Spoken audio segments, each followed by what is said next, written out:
Hello, thank you for listening to our podcast, Autism Goes to College. I'm Tony Yao, and if you've been here before, you already know part of my story. Well, today we're at the end of my college story because I graduate this week from St. Mary's College in Moraga, California. Just to recap, I started college in 2021 at the University of Oregon during the COVID pandemic. I didn't exactly love the weather in Oregon, and I decided to leave. Spent a couple semesters in community college close to my home in Northern California. Then transferred to St. Mary's College as a sophomore. So I ended up going to three colleges. Kind of a winding road to graduation, but overall, it was a pretty good experience. And I'll say more about that in the episode. But first, I'm here with Catherine O'Brien, the host of Autism Goes to College podcast, and I'm going to hand it over to her. Hey everyone, and I really want to start off with a hearty congratulations to you, Tony. This will be your fourth appearance on Autism Goes to College, so we've heard from you at all three of the institutions you attended, and now it's the eve of your graduation.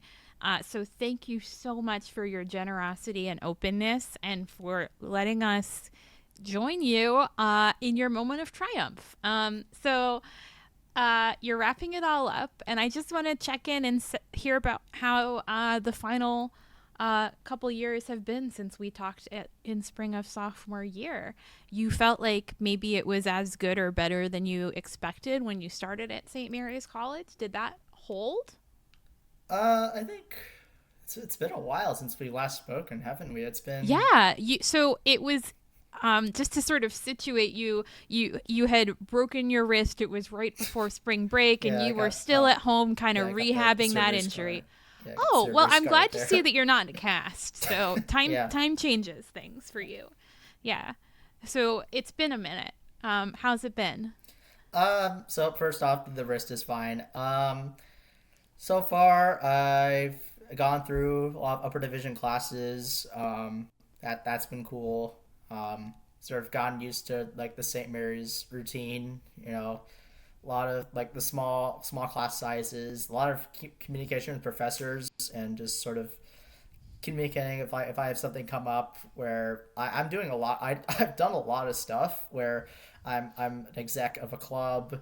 I've do the pep band at St. Mary's, especially for the basketball band. We're one of like the top like 25 men's basketball programs in the country. So we do a lot of stuff there. And so I'm juggling and doing a college degree on top of that. So we're doing a lot of stuff. So Yeah. that works. So it sounds like you're kind of the proverbial big fish in a small pond, and having that smaller setting and more nurturing community is really working out for you. We also talked about the switch in majors from business and the School of Business to economics. Are you graduating with a degree in economics, and was that ultimately the right fit? Yeah, I'd say so. So ultimately, I decided to graduate the Bachelor of Arts in Econ. Awesome. The only difference, at least at St. Mary's, is you have to pass Calculus 2. I couldn't do Calculus 2. I did all the other classes that were required of the econ major except for that one class. So I'm basically a Bachelor of Science, but except for Calc 2, which whatever. Yeah. There's no difference in the job market. No one really cares if it's a BA or BS. Did you end up enjoying the study of economics? And did you feel sort of supported academically in that department? I would say so, yeah. Professors were very accommodating in terms of like if I needed extended test time, they would just give it, whether it was like through SDS or just like under the table, like, hey, if you need like time, just like stay after class or something like that. Just stay for like 30 minutes or something like that. Yeah, I'd say the hardest class I've had is actually like this coming class is our capstone. So the way I'll explain like what a capstone or like capstones are, I think we do it a little differently at St. Mary's College. So I don't Yeah, know if that word can mean so many things in so many institutions. So how does St. Mary's do it? so for the economics program, it starts it's actually started last semester or last 2 semesters ago, where we pick a topic of our choice. We write basically like a paper, like an economics paper on it, and we take one semester writing what's called a prospectus, saying like what are we doing, what's our topic, how are we going to address it, what kind of analysis are we going to do on it. So we have a presentation on that. So it's sort of like a defense style, like almost like a doctoral style defense on Mm-hmm. that. So that's the first part of it. And then the second part's actually writing it, and you have to defend that as well. You have to defend your findings. Mm-hmm. So it was almost kind of like a baby master's program ish. So that was Yeah, so stressful to some say the least. original scholarship to a degree. Yeah, and the intent was for like everyone's work is like to the point where you can actually publish it in like a real journal. So I can go out and like publish it in an actual economics like journal, and it has like codes where it can correspond to everything if I really wanted to. Is that something you hope to do, or are you ready to leave academia behind for the moment? Uh, I think if I were to go back and revisit it, I think I will eventually Okay. publish it. Yeah, I feel Yeah, pretty proud I, of I it. encourage you to do that. I think publishing your work is a great idea. So you came in with accommodations and you said they were really working well for you that first year at St. Mary's. How has that evolved? And did you find you needed more support or less support as time went on and you focused in on the major? Um, I'd say it really depended based on the semester. When SDS came in, it was more of like the requirement classes where it was like, okay, here's all the classes that came in. It's just a bunch of like, Take well, this English class, take this social science, those sorts of requirements, yeah? take like the TRS class, take this whatever religious studies Mm-hmm. class. Take it where because we're a Catholic institution, you have to take a religious class. So like if you Oh, I need those see. classes where like there's an exam or something, there's wherever, that's when SDS comes in. It's like here's time and a half, whatever. But if it's Mm-hmm. like an upper division class where I get a little more like time with the professor and it's more project based, I can there's more, I guess not say more leeway, but like SDS, I'd not say can't help, but more of you have to go and communicate with the professor yourself Yeah, and it kind of work it out. because it's a small class, a professor within your department that knows you, it is about that personal communication and not institutional, it sounds like. Yeah. And were you able to make that work or was that challenging? Were professors willing to work with you? I'd say I had a good enough rapport with actually all my professors to actually make it work. Yeah, I'd say so. I didn't really run into any problems throughout it. That's great. I wish I could say like, oh, I had this massive problem and I could overcome it. It's Oh, like not really. I what? can't really see it. I Ah, mean, I I wish I could. guess it's good to have interesting stories, but for my part, I'm glad that you had a mostly positive experience where professors were understanding and working ad hoc with you and meeting you where you were at. Let's talk about housing and your living situation. Where are you living this year? So for all my years, I've lived at an apartment Mm-hmm. just like near campus. Yeah, So an off-campus apartment. Are you living there solo right now? yeah, I'm currently living there solo. So yeah, Yeah. And reflecting back, I know in your first quarter at the University of Oregon, you were in a privately operated sort of holistic support dorm for students with disabilities where support was kind of 24/7 available and there was a lot of structure built in, but there was also a pretty high upfront cost with that. Now that you're done with college and thinking about maybe parents and students who would consider programs like that, do you think they're worth it, or are there certain students for whom they might be most worth it? uh, I really don't know. For me, it was just like I know what I like, and I like Mm-hmm. peace. I like just being able to like go back home and just like flop, go down, just like Mm-hmm. I think it's more of having the ability to just like go back to like a place and just have no distractions, no like any drama to go back to. That's kind of my thing. Just like home is just where there's nobody there. Is like minimal people there. Where I just like go back and just crash Mm-hmm. because being outside is hard for me. It, Yeah. So it's apparent why it wasn't it for you, but there might be other people for whom it is it. And the yeah. important thing is to just know what you need from your living situation. So you moved home for a bit while you were attending Foothills Community College. Do I have that right? Foothill. Foothill. Foothill. Okay, Yes. sorry. Yes. and then you moved into this apartment at off campus at St. Mary's. Have you had roommates at all there, or have you been flying solo this whole time? I've just been flying solo this whole time. It's just been me. Occasionally, my parents come in checking on me to make sure there's no like a dead rat or something like coming in. But there's no dead Oh rats. my goodness. There's no dead rats. There's no dead rats. Don't worry. Yeah, I wondered if that was a story that had previously occurred, but it sounds like you have a little bit of inbuilt family support. Yeah, yeah, Hopefully, just some nurturance from home, maybe yeah, an occasional shared meal with your folks. yeah. Um, and how's your social life at St. Mary's? I know the student body is on the small side. Like I went to a smaller college as well with about 2,500 students. And did you find that easier socially than a big place like U of O? I feel like at both colleges actually my social life was pretty good. I feel like at Oregon actually the biggest thing I missed probably was the social life. Oh I yeah. guess I guess it's just because of the marching band there, the band people was just I had that smaller knit thing, so that wasn't that much of a problem. Hmm. I just the what I didn't worry about, but I guess at St. Mary's I have a good enough social circle here Yeah. already, so I don't miss it per se. But it's just like not that much of a problem. Yeah, I mean, that is a great point. Larger campuses can support a much broader array of student activities, things like nationally famous marching bands. Um, yeah, have you found musical outlets that work for you at St. Mary's, even though there isn't that band culture that there was at Oregon? I'd say it was a bit of an adjustment.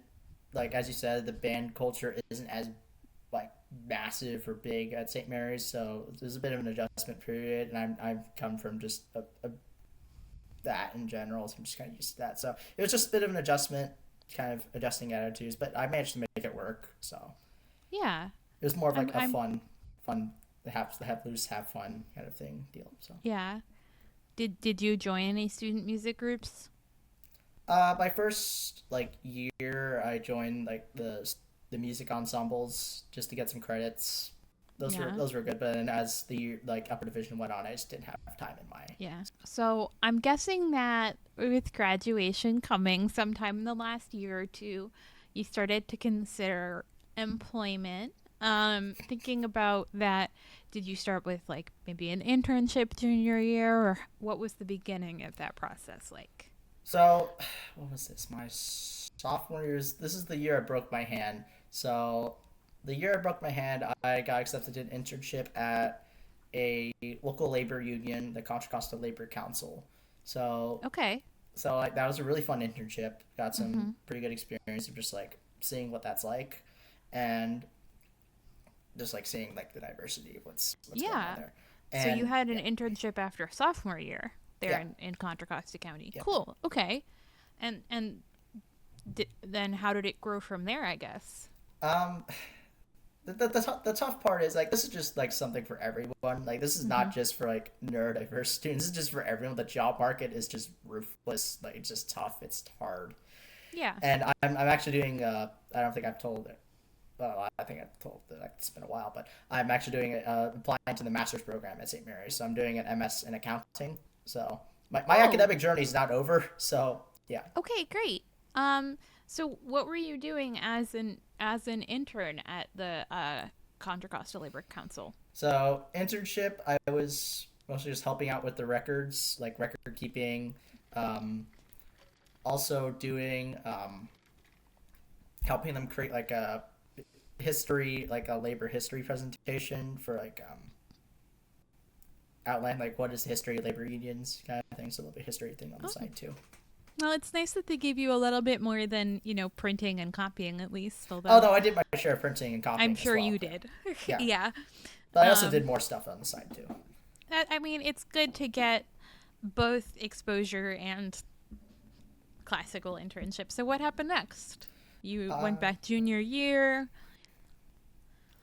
Tried to get more internships and jobs, and then just nothing came through, unfortunately. So, right. Actually, I did do a class over the summer. It was what's it, data science class. It was Hmm. actually really nice. It was just over Zoom, but Yeah. when I couldn't find anything, so I just had to do something, be Okay, so productive. after junior year, you weren't able to find another internship like Yeah. you did. I hear that. Okay. So it's been harder.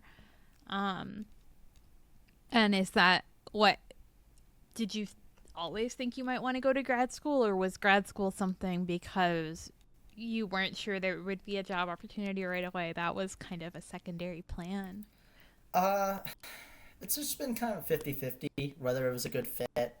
Um, I thought, maybe if it's like if it fits well. I know my advisor, who's also my okay. I've never told you this, but my advisor is also the chair of the Econ department. So it's there's also kind of that weird sort of dynamic there where he's also taught me in class as well. So it's also that very tight knit thing as well. So he knows me very well. Like he recommended me doing like an MS in accounting. So Okay, so it's very you applicable. it when you say it's weird, it's just that you see this person in so many capacities, and it's you feel very seen, or is it maybe smothered? It's not no, it's not smothered at all. It's just I know a lot of different like my peers. They don't have that sort of relationship with their advisor. I Especially see. like their advisor is Okay, very detached. Not it's definitely not their advisor is definitely not the chair of the department. It definitely is I not like that in see. most schools. I don't I think so. Yeah, that They don't makes have that sense. connection. Yeah. Yeah. Did you find that career services and that maybe the internship pipeline had any supports that were specific to neurodivergent students? I know some companies and some recruiting platforms are now specifically targeting neurodivergent students. Is that something St. Mary's does at all? Um, if I'd found any, I wouldn't say I would pursue it personally. I'm not sure. I'm not sure honestly. So whether or not they're doing it's not something that you're really pursuing. I guess not this time. Just because like I personally just have my mind set on grad school. But yeah. Cool. I mean, I think that's wonderful. So do you start in the summer for graduate school, or is that something where you get to take a summer off? So if I get into the program, I get starts on I think June 24th. So it'll be like around 2 weeks, and then I'm back to it. Okay, and you're not certain, or when do you find out for certain whether you're accepted, I guess? So the applications close June 1st, and I'm actually meeting with like a bunch of like the graduate like faculty and like discussing like the the nitty gritty process of like chances and stuff like that. Okay, so it's going to be a pretty quick turnaround, and we're just going to keep our fingers crossed that Yeah, within the next month or so, you have good news and you're starting your masters. yeah, Um, that's exciting. A lot of moving pieces, though. What with graduation coming too, I can see that you'll be busy. yeah. Um, that's good stuff, though.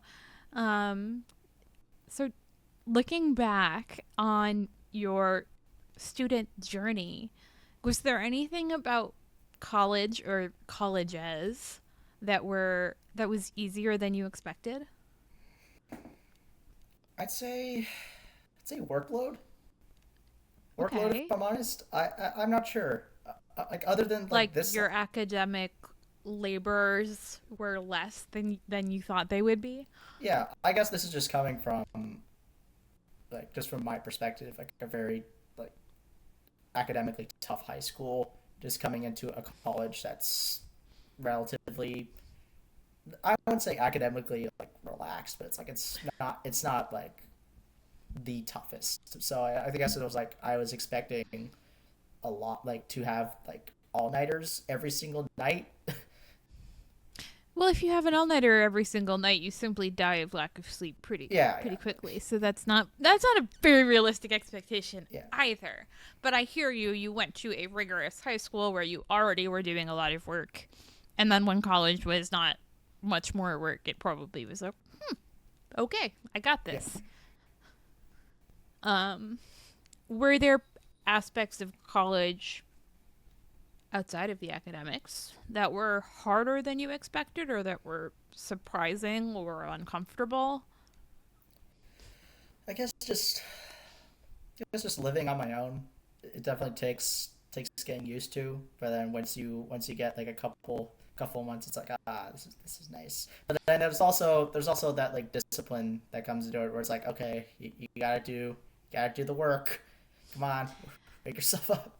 Wake yourself Yeah. up. That I have like multiple alarms when I remember to go to class, and it's like hour early, 2 hours early, and I have like five alarms, and I Hmm. ignore everyone except the last one. I know I'm gonna ignore everyone except the last one, so I set like six alarms set. Are there any other insights or things that you wish you had known starting out that you know now as a neurodivergent college student? I'm not sure. I feel like I had a relatively once I got to St. Mary's, it was relatively like linear. Like nothing really stood out. Nothing. I'm not. I don't know what to tell you. I'm just nothing got. There's no like I real mean, roadblocks that I thought about. that's great. I think maybe if I had to sort of say my takeaway from your journey is that college can be kind of easy and pleasant and good if you're at the right location for you. And if you're really suffering and you hate the weather and you can't do it, don't be afraid to find a different spot. Yeah. um, does that sound fair? Yeah. I'd say so. You put it in better words than I do. Since yeah, I guess like once I found the right place, it's everything just sort of like fell into place. It was just like okay, get the work done, and now 3 years later, I'll be walking and shaking Yes. random person's hand. Like Yes. yeah, And you like it well enough to aspire and hopefully to attend their graduate program. So I think that's a ringing endorsement for St. Mary's and how the fit has worked out for you. All right. Any lingering thoughts for students who might be earlier on their college journey now that you are about to achieve that bachelor's? keep going, I guess. But Keep going. Listen to any of Tony's four appearances on this podcast. yeah, I've He's said a said many lot, good things something like during that. those interviews. Go plug my other podcast appearances, something like Mm-hmm. that. Yeah, Yep. And thank you for your boldness and just sharing the full cycle of college from first year to graduation. yeah. And congratulations